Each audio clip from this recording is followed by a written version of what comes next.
നമസ്കാരം. മിഡിൽ ഈസ്റ്റിൽ നിന്നും ഇപ്പോൾ പുറത്തു വരുന്ന വാർത്തകൾ അമേരിക്കൻ സാമ്രാജ്യത്വത്തിന്റെ നയതന്ത്ര ഭീഷണികൾക്കേറ്റ ഏറ്റവും കനത്ത പ്രഹരം തന്നെയാണ്. ഏപ്രിൽ 8 വെടിനിർത്തൽ കരാറിനെ പൂർണ്ണമായും കാറ്റിൽ പറത്തിക്കൊണ്ട് ഇറാന്റെ മണ്ണിലേക്ക് ഇസ്രയേലിന്റെ മിസൈലുകൾ പതിക്കുമ്പോൾ തൊട്ടു പിന്നാലെ ഇസ്രയേലിന്റെ നെഞ്ചുകീറി ജെറുസലേമിലും അതുപോലെ തന്നെ ടെൽ അവീവിലും വ്യോമാക്രമണത്തിന്റെ സൈറണുകൾ മുഴങ്ങുമ്പോൾ എല്ലാം തകരുന്നത് അമേരിക്കൻ ഡോളറിന്റെയും സൈനിക ശക്തിയുടെയും തണലിൽ ഇത്രയും കാലം അഹങ്കരിച്ചിരുന്ന ഇസ്രയേലിന്റെ അപ്രമാദിത്വം തന്നെയാണ്. അമേരിക്ക ലോകത്തിന്റെ ബോസ് ആണെന്ന ഭാവവും ഇസ്രയേലിനെ തൊടാൻ ആർക്കും ധൈര്യമില്ലെന്ന അവസ്ഥയും മാറി മറിയുന്ന ഒരു പുതിയ ലോകക്രമത്തിലേക്കാണ് കാര്യങ്ങൾ നീങ്ങിക്കൊണ്ടിരിക്കുന്നത്. വാഷിംഗ്ടണിലിരുന്ന് അമേരിക്കൻ പ്രസിഡന്റ് ഡൊണാൾഡ് ട്രംപ് വിലക്കിയിട്ടും നെതന്യാഹുവിനെ ഫോണിൽ വിളിച്ച് ആക്രോശിച്ചിട്ടും അത് വകവെക്കാതെ ഇസ്രയേൽ ഇറാനെ ആക്രമിച്ചെങ്കിൽ അതിനർത്ഥം ഒന്നു മാത്രം: അമേരിക്കൻ സാമ്രാജ്യത്തിന് സ്വന്തം സഖ്യകക്ഷിയുടെ മേൽ പോലുമുള്ള നിയന്ത്രണം നഷ്ടമായി കഴിഞ്ഞു. ഇതുവരെ മാധ്യമങ്ങളോ ലോകരാജ്യങ്ങളോ വേണ്ടത്ര ഗൗരവത്തോടെ കാണാത്ത, എന്നാൽ വരും ദിവസങ്ങളിൽ ലോകത്തിന്റെ ഗതി തന്നെ മാറ്റാൻ പോകുന്ന ഒരു യാഥാർത്ഥ്യം നമ്മൾ കാണാതെ പോകരുത്. അമേരിക്കയുടെ വഞ്ചനാപരമായ നീക്കങ്ങളെയും നയതന്ത്ര ഭീഷണികളെയും അപ്രസക്തമാക്കിക്കൊണ്ട് ആഗോള രാഷ്ട്രീയ സമവാക്യങ്ങളിൽ യഥാർത്ഥ ഷിഫ്റ്റ് നടക്കാൻ പോവുകയാണ്. ഇനി സംഭവിക്കാൻ പോകുന്ന ആ മഹാദുരന്തത്തിന് മുൻപിൽ വാഷിംഗ്ടൺ നോക്കി നിൽക്കേണ്ടി വരുമെന്ന കാര്യത്തിൽ യാതൊരു സംശയവുമില്ല. വിഷയത്തിലേക്ക് വരാം. അതിനു മുൻപ് ട്രംപും നെതന്യാഹുവും തമ്മിൽ നടക്കുന്ന ഈ രാഷ്ട്രീയ നാടകത്തെ നിങ്ങൾ എങ്ങനെ നോക്കിക്കാണുന്നുവെന്ന് ഇപ്പോൾ തന്നെ കമന്റ് ചെയ്യുമല്ലോ. എന്താണ് ഇപ്പോൾ മിഡിൽ ഈസ്റ്റിൽ സംഭവിച്ചു കൊണ്ടിരിക്കുന്നതെന്ന് നമുക്ക് കൃത്യമായ വിവരങ്ങളോടെ പരിശോധിക്കാം. സുഹൃത്തുക്കളെ, ഇസ്രയേലിന്റെ നെഞ്ചിലേക്ക് ഇറാൻ ഈ കഴിഞ്ഞ മണിക്കൂറുകളിൽ തൊടുത്തുവിട്ട മിസൈൽ പ്രളയത്തിന് പിന്നിൽ വ്യക്തമായൊരു സൈനിക പ്ലാൻ ഉണ്ട്.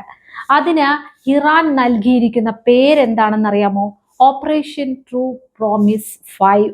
അതായത് തങ്ങളുടെ പരമാധികാരത്തിനു മേൽ കൈവച്ചാൽ, തങ്ങളുടെ സഖ്യകക്ഷികളെ തൊട്ടാൽ ഇസ്രയേലിനെ തങ്ങൾ വെറുതെ വിടില്ലെന്ന ഇറാന്റെ പ്രഖ്യാപനത്തിന്റെ ആ വാക്കിന്റെ പാലിക്കലാണ് ഈ ഓപ്പറേഷൻ. അമേരിക്കയും ലോകരാജ്യങ്ങളും നോക്കി നിൽക്കെ ഇസ്രയേലിന്റെ അത്യാധുനിക വ്യോമ പ്രതിരോധ കോട്ടകളെ പോലും നിഷ്പ്രഭമാക്കിക്കൊണ്ടാണ് ഇറാന്റെ റവല്യൂഷണറി ഗാർഡ് കോർപ്സ് ഈ കനത്ത മിസൈൽ വർഷം നടത്തിയിരിക്കുന്നത്.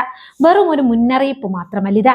ഇസ്രയേലിന്റെയും നെതന്യാഹുവിന്റെയും അപ്രമാദിത്വത്തിന് മേൽ ഇറാൻ നടത്തുന്ന ഏറ്റവും കൃത്യതയാർന്ന മാരകമായ സൈനിക നീക്കമാണ് ഓപ്പറേഷൻ ട്രൂ പ്രോമിസ് 5. ഇതിന് പിന്നാലെയാണ് ഇപ്പോൾ യമനിലെ ഹൂത്തികളും ചെങ്കടലിൽ ഇസ്രയേലിന് മരണമണി മുഴക്കിക്കൊണ്ട് രംഗത്തെത്തിയിരിക്കുന്നത്. ഈ പുതിയ സംഘർഷങ്ങളുടെ തുടക്കം ലെബനിൽ നിന്നാണെന്ന് അറിയാമല്ലോ. ഇസ്രയേൽ സൈന്യം ലെബനന്റെ തലസ്ഥാനമായ ബെയ്റൂട്ടിന്റെ തെക്കൻ മേഖലകളിൽ ശക്തമായ വ്യോമാക്രമണം നടത്തുകയുണ്ടായി. ലെബനനിലെ ഹിസ്ബുള്ളയെ ഇറാൻ പിന്തുണയ്ക്കുന്നതിനാൽ ഈ ആക്രമണത്തെ തങ്ങൾക്കുള്ള നേരിട്ടുള്ള വെല്ലുവിളിയായാണ് ഇറാൻ കണ്ടത്.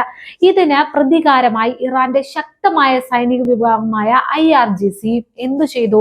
ഇസ്രയേലിന് നേരെ ഒരു വലിയ മിസൈൽ വർഷം അങ്ങ് നടത്തി. ഇസ്രയേലിലെ ബെൽ ഗുരിയൻ എയർപോർട്ട് ഉൾപ്പെടെയുള്ള പ്രധാന മേഖലകളിൽ ആളുകൾക്ക് ബങ്കറുകളിലേക്ക് മാറേണ്ടി വന്നു.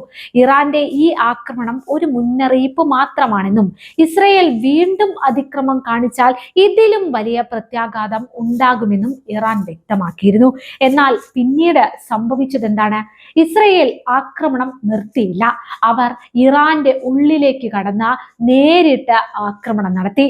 ഇറാന്റെ തെക്ക് പടിഞ്ഞാറൻ മേഖലയിലുള്ള മഹ്ഷഹർ പെട്രോൾ കെമിക്കൽ ഇക്കണോമിക് സോണിലെ കാരുൺ കെമിക്കൽ കമ്പനിക്ക് നേരെയാണ് ഇസ്രയേൽ വ്യോമാക്രമണം നടത്തിയത്. ആക്രമണത്തെ തുടർന്ന് അവിടുത്തെ തൊഴിലാളികളെ മുഴുവൻ ഒഴിപ്പിക്കേണ്ടി വന്നു.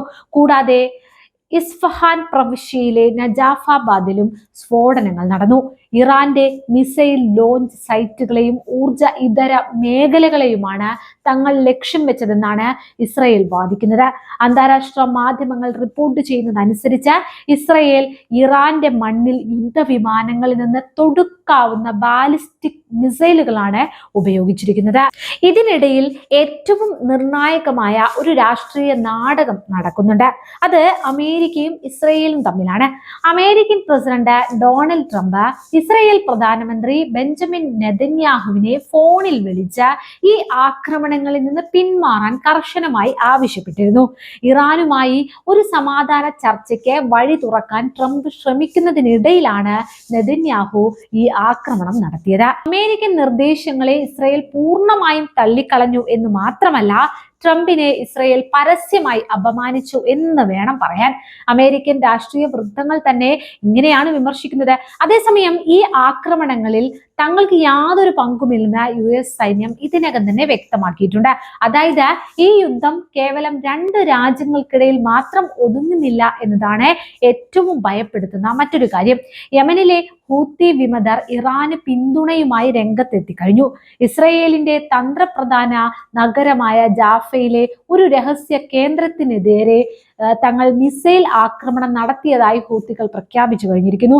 അതോടൊപ്പം ചെങ്കടലിലൂടെയുള്ള ഇസ്രയേലിന്റെ എല്ലാ കപ്പൽ ഗതാഗതവും പൂർണ്ണമായി നിരോധിക്കുകയാണെന്നും ഇസ്രയേലുമായി ബന്ധമുള്ള ഏതൊരു കപ്പലിനെയും സൈനിക ലക്ഷ്യമായി കണ്ട് ആക്രമിക്കുമെന്നും അവർ മുന്നറിയിപ്പ് നൽകിയിട്ടുമുണ്ട്. ഇതിനപ്പുറം ലോകത്തിലെ ഏറ്റവും പ്രധാനപ്പെട്ട എണ്ണക്കടത്ത് പാതയായ ഹോർമുസ് കടലിടുക്കിലൂടെയുള്ള കപ്പൽ യാത്രയ്ക്ക് ഇറാനും ഒമാനും ചേർന്ന് പുതിയ നിയന്ത്രണങ്ങളും ട്രാൻസിറ്റ് ഫീസും ഏർപ്പെടുത്താൻ പോവുകയാണ്. ലോകത്തിലെ ആകെ എണ്ണ വിതരണത്തിന്റെ 1/5 കടന്നു പോകുന്ന പാതയാണിതെന്ന് ഓർമ്മയുണ്ടല്ലോ. ഈ യുദ്ധം മിഡിൽ ഈസ്റ്റിലാണെങ്കിലും ഇതിന്റെ സാമ്പത്തിക പ്രത്യാഘാതം അനുഭവിക്കാൻ പോകുന്നത് നമ്മളും കൂടെയാണ്. മിസൈൽ ആക്രമണ വാർത്തകൾ പുറത്തു വന്നതോടെ ആഗോള വിപണിയിൽ ക്രൂഡ് ഓയിൽ വില കുത്തനെ ഉയർന്നു. എണ്ണവില കൂടിയത് ഇന്ത്യ ഉൾപ്പെടെയുള്ള ഏഷ്യൻ രാജ്യങ്ങളുടെ ഓഹരി വിപണിയെ വൻതോതിൽ ബാധിച്ചതായും റിപ്പോർട്ടുകളുണ്ട്. ഇന്ത്യൻ വിപണിയിലെ നിഫ്റ്റി സൂചികകൾ 1% ഇടിവിലാണ് വ്യാപാരം ആരംഭിച്ചത്. എണ്ണവില ഇനിയും ഉയർന്നാൽ അത് ലോകമെമ്പാടും കടുത്ത പണപ്പെരുപ്പത്തിനും നിത്യോപയോഗ സാധനങ്ങളുടെ വിലക്കയറ്റത്തിനും കാരണമാകും. അതുകൊണ്ട് തന്നെയാണ് കാനഡയും യൂറോപ്യൻ യൂണിയനും ഖത്തറുമെല്ലാം ഇരുപക്ഷത്തോടും അടിയന്തരമായി വെടിനിർത്താൻ ആവശ്യപ്പെട്ടുകൊണ്ടിരിക്കുന്നത്. ചുരുക്കത്തിൽ നമുക്ക് ഒരു കാര്യം മനസ്സിലാക്കാം, നയതന്ത്ര ശ്രമങ്ങളെല്ലാം പരാജയപ്പെടുന്ന ഒരു അവസ്ഥയിലേക്കാണ് കാര്യങ്ങൾ നീങ്ങുന്നത്.